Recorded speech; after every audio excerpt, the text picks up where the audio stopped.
Ei, tá cansado de ouvir que ninguém gosta de comer o que você cozinha? E se eu te falasse que é possível aprender a cozinhar com técnicas e combinações que realmente funcionam e que vão fazer de você um chefe? Para saber mais, clique aqui no primeiro link da descrição. O seguinte, a gente falou das 5 áreas da vida para você ter uma vida equilibrada, consiga atingir, né, uma existência mais feliz.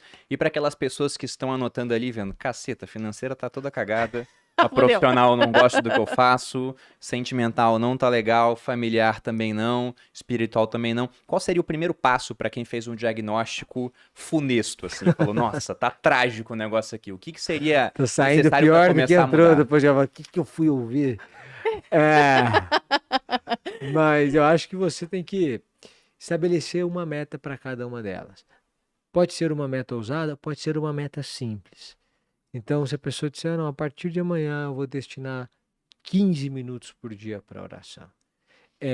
Eu vou cuidar um pouco mais de mim, que é investir em suas belezas e bondades. Então, eu vou voltar para a academia, vou comer um pouco melhor, tal.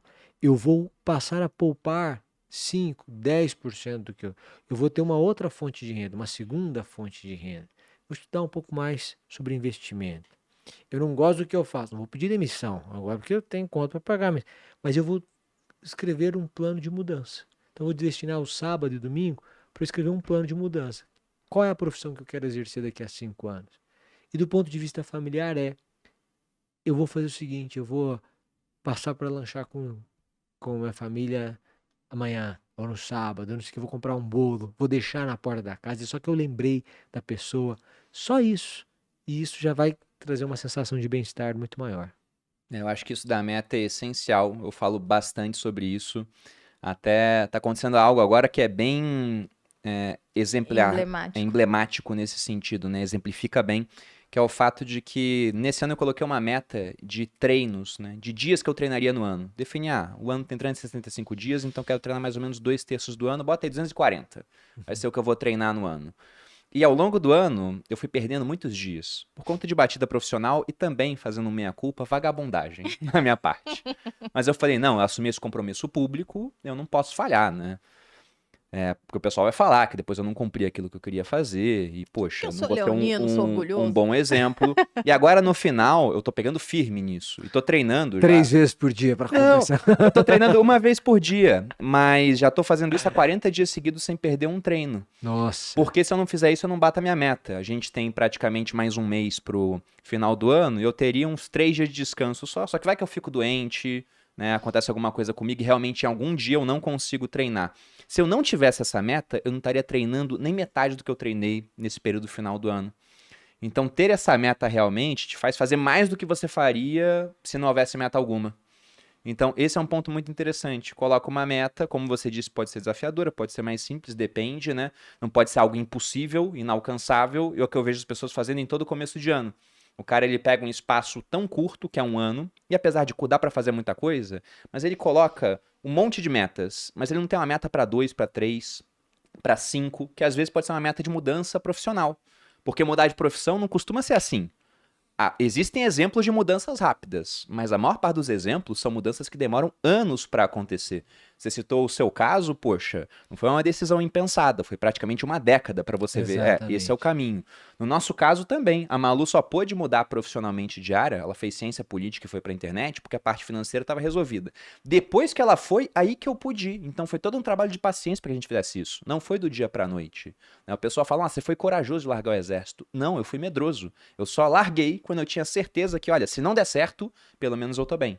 Porque a parte financeira estava estruturada. Então coloque metas para sua vida de fato. E possíveis, e além de possíveis, que você de fato vai se comprometer a isso, porque é muito louco como as pessoas, elas vão lá, né, determinam certas metas e não levam a sério.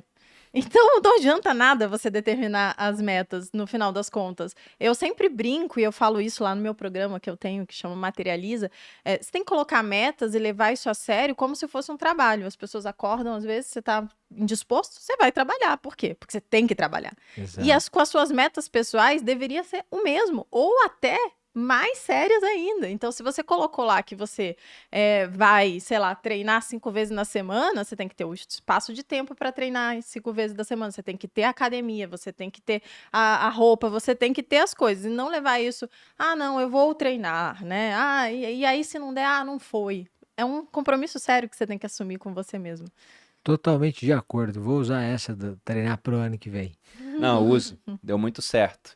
E até eu vim parar aqui no final das contas, porque quando eu tinha 20 anos, eu coloquei uma meta para 30. Eu queria ter 1 milhão. Depois a meta até mudou, porque eu descobri o conceito de inflação. Eu não conhecia direito naquela época e vi que 1 milhão podia ser muito menos dinheiro do que era na época que eu defini a meta. Mas como eu tinha uma meta de 10 anos e era dinheiro, não dá pra fazer igual a monografia, que você tem 6 meses, fica sem fazer nada assim, que faz tudo no último trabalho só pra passar de ano. Ou como os treinos do Bruno, que ele também Tô meio que fazendo esperou isso, mas agora... Não, mas eu tô bem, tô dando gás ali, o pessoal tá vendo o resultado. Mas essa meta dos 10 anos, eu fui quebrando em períodos menores, né? Fui quebrando em metas anuais. E as metas anuais eu quebrava em metas trimestrais. E aconteceu um negócio muito interessante, que eu comparo com uma corrida de rua. Você já fez provas dessas de 5 km, 10 nas corridas de ruas? Não. Se você for fazer, você vai ver que é bem interessante, porque no primeiro quilômetro, todo mundo sai num ritmo de corredor queniano. 3 minutos o quilômetro. Aí no meio, o pessoal dá uma morrida, e no final, quando tá chegando na linha de chegada, é cada tiro que o pessoal dá que é pra fazer 200 metros, 100 metros rasos. Então o cara, ele se esforça muito no começo, ele fica meio lento no meio e se esforça muito no final. Eu pensei, com a minha meta vai ser igual, por isso que eu vou quebrar intervalos menores. Porque eu vou ter várias saídas e várias chegadas que vão me motivar a fazer mais coisa. Porque no meio do caminho fica meio chato. Você tá muito distante do final e muito distante do começo. Então vai quebrando isso em intervalos menores. Acho que isso vai te ajudar.